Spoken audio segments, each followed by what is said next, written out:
Welcome to Blizzard Fire. We hope this video helps fire up your solution. You start by powering everything off and isolating the J8 display.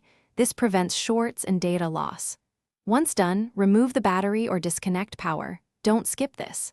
Then attach an ESD strap to your wrist and lay out tools, Torx T5, spudger, and a small screw tray.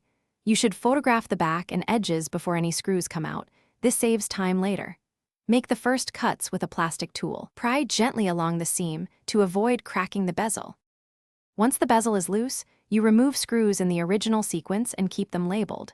Carefully lift the bezel just enough to access the display flex and backlight connectors. You want visibility without stressing cables. Now, use a flat plastic spudger to release the ZIF clamp and slide the display ribbon out. Never yank. If shield plates cover connectors, unscrew them first. Make sure adhesive around the panel is warmed slightly if the display resists. Heat softens glue and prevents panel cracking.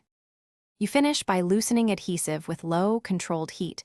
A heat gun or hair dryer works. Keep it moving to avoid hot spots. Then slide thin nylon picks under the edge, working around the panel. Lift evenly to prevent bending. Once the display is free, set it face up on an anti-static mat and label any removed parts.